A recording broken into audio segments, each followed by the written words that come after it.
Senadora Vivian Morales, gracias por estar con nosotros. Muy buenos días. Muy buenos días, Julio, con mucho gusto. ¿Usted cree que después de que pase el plebiscito tendrá el mismo entusiasmo en las discusiones? Mire, esta no fue una discusión para nada fácil y no estuvo mediada por el plebiscito, estuvo mediada por la responsabilidad de los senadores frente a 2.200.000 firmas que fueron presentadas por los ciudadanos, y las discusiones fueron realmente profundas y serias. Yo estoy segura que este Congreso seguirá dándolas de la misma manera antes o después del plebiscito, porque esto no tiene que ver con el plebiscito. Lo único que sí tiene que ver con el plebiscito es una cosa, es la motivación de la ciudadanía hoy para apropiarse de su democracia y para participar en los hechos fundamentales que le competen. Lo único que sí puede compartir con el plebiscito es que el presidente está diciendo que le está haciendo al país la pregunta más importante en su historia y que la debe responder el país. Aquí también estamos haciendo una pregunta muy importante, y yo creo que la gente se ha dado cuenta de lo importante que es la democracia para definir las cosas trascendentales para la sociedad. Bueno, pero hay quienes leen que después de la última manifestación por cuenta de la discusión con la señora ministra de Educación y sus famosas cartillas, el gobierno sintió el peso del púlpito de las distintas iglesias en Colombia con esas multitudinarias manifestaciones y no quiere correr un riesgo y ahora meterle un ingrediente como este a la discusión que le pueda afectar el plebiscito. Pero, senadora Vivian Morales, explíquele usted de una manera fácil y sencilla, explíquenos a quienes no entendemos por qué un hombre soltero, una mujer soltera, un hombre viudo o una señora viuda no pueden adoptar un hijo. ¿Por qué? El caso de los niños en adopción y el caso de la propuesta discute dos cosas: el interés superior del niño y la responsabilidad del Estado. El niño que está en condición de adoptabilidad es un niño supremamente vulnerable a quien el Estado debería garantizar la mejor respuesta posible a su situación de vulnerabilidad, y muchísimos estudios nos hablan de la importancia de la figura paterna y materna en la formación de un niño. No quiere decir que no haya hoy un porcentaje enorme de madres cabeza de familia que hacen los mejores esfuerzos y que sacan a sus hijos adelante, que lo han hecho a través de la historia de Colombia, porque esa es nuestra realidad. Pero, y en eso el Estado, precisamente por eso es que el Estado ha sacado tantas leyes en favor de la mujer cabeza de familia, para ayudarla a sacar a sus hijos adelante, porque ella también está en una condición de vulnerabilidad. Entonces, el niño que está en condición de adoptabilidad, pues se le debe garantizar lo primero: el amor, el afecto, el cuidado, la crianza y la posibilidad de ser formado bajo el rol paterno y el rol materno. Esta es la responsabilidad del Estado, y por eso se trata de que se garantice eso. Esa misma familia que fue consagrada en el artículo 42 de la Constitución como una familia especialmente reconocida por la Constitución por un simple hecho, porque es que es la familia que da origen, que da, digamos, a la procreación, es el núcleo principal de procreación y de crianza en la sociedad.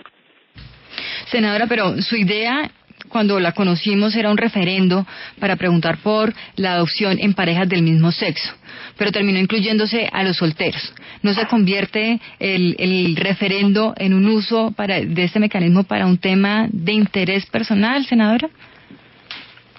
Yo no le entiendo su pregunta. Inicialmente, cuando conocimos su propuesta de referendo, era para preguntar si se estaba de acuerdo o no por la adopción en parejas del mismo sexo. Pero pues ahora lo que vemos es que también se incluyó a los solteros. Y mi pregunta no conoció el referendo. No. Mire, esta propuesta fue inscrita desde septiembre del año 2014. Y con la misma redacción, porque es que aquí nos ha tocado pasar todos los obstáculos institucionales que tiene hoy la sociedad para pronunciarse. Al principio nos tocó constituir un comité promotor, para lo cual nos tocó recoger firmas y duramos 2-3 meses recogiendo las primeras firmas. Luego llegó a la registraduría, duró 6 meses en el análisis de esas firmas. Entonces salió el nuevo formulario y nos tocó volver a recoger las 2 millones de firmas, y lo hicimos a partir de noviembre del año pasado. Esta propuesta inició desde septiembre del año 2014 y desde el comienzo ha sido la misma.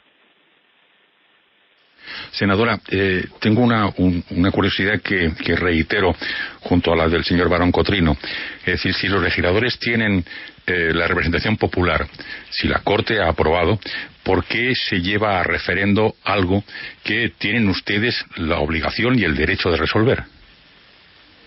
Porque también, seguramente usted no conoce nuestra Constitución, habla que es una democracia participativa, la soberanía popular no radica en los congresistas ni en la Corte, sino en el pueblo, y hay un capítulo especial de artículos sobre reforma a la Constitución en donde se le da el derecho a los ciudadanos de solicitar por el 5% del censo electoral que se haga una reforma constitucional.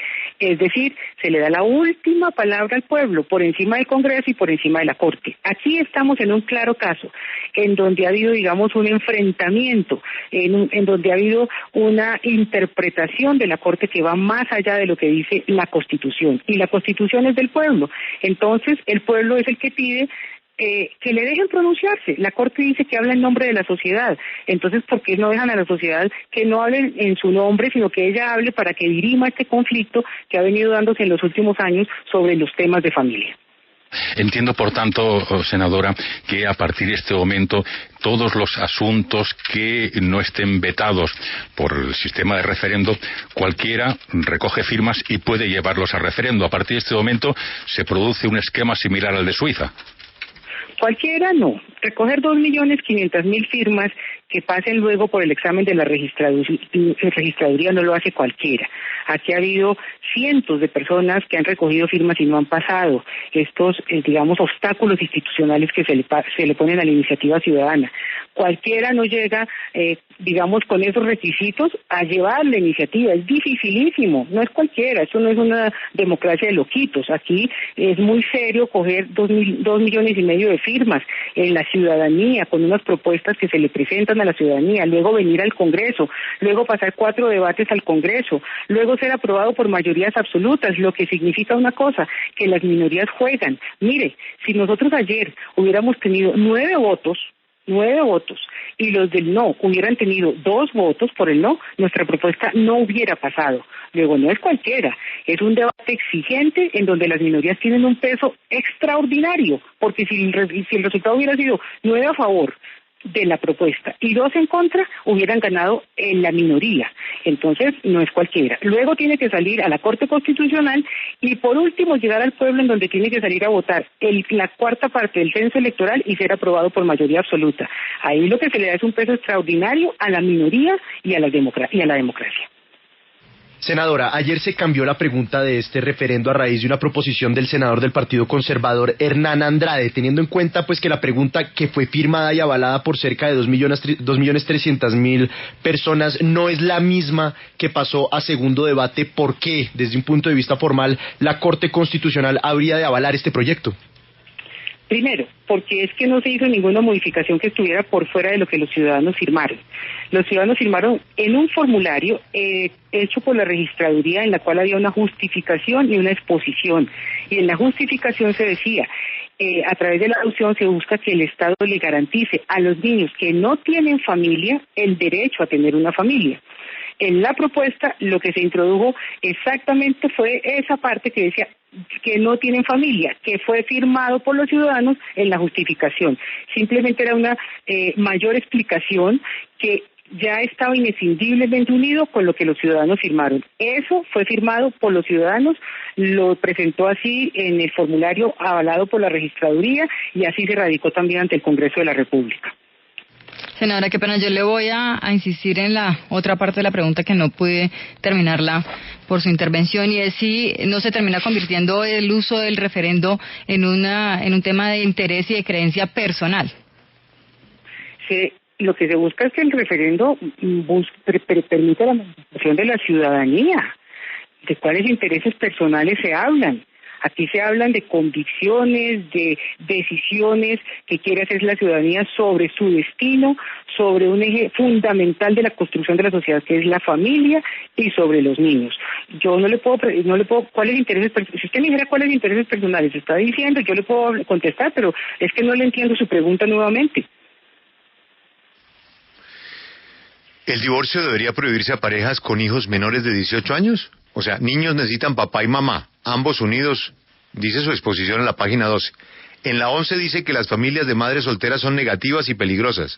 Por eso no, las Julio, prohíbe... negativas y peligrosas no, eso no lo dice Julio, no dice que son negativas y peligrosas y no lo digo yo, ahí vienen en esa exposición de motivos varias citas de estudios científicos, pero jamás se dijo que eran negativas y peligrosas, eso no es así Julio, la exposición de motivos jamás usa esos términos. Desde 1876, ¿es cierto que se permite adoptar a solteros, viudos y divorciados?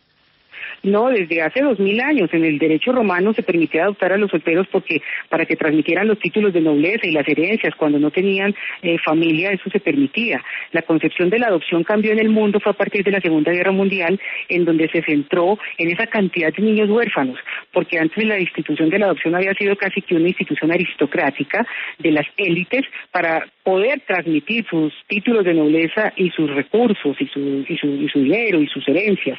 En Colombia solamente se empezó a reglamentar la adopción teniendo como centro el niño en la década del 60, especialmente en la Ley Quinta del 75. Desde el Código de Civil de Andrés Bello hasta 1960 no se había producido ninguna adopción en esos términos. Esto cambia es a partir de la segunda mitad del siglo pasado. Tengo muchas preguntas de muchas oyentes. Recojo una que me llama la atención porque le preocupa a la oyente. Dice, estando casada, hace muy poquito adopté un niño. Me acabo de divorciar. Sé que no tengo que devolver el niño, pero ¿cómo manejo con mi niño explicarle que lo que hice está prohibido? Mire, la adopción es irrevocable. Ella adoptó y esa pareja adoptó como pareja y el niño no tiene ningún problema ni esa familia. Su padre adoptante sigue siendo su padre, porque el divorcio no termina el vínculo filial que se crea a través de la adopción. Yo voy a la página 11 de su exposición.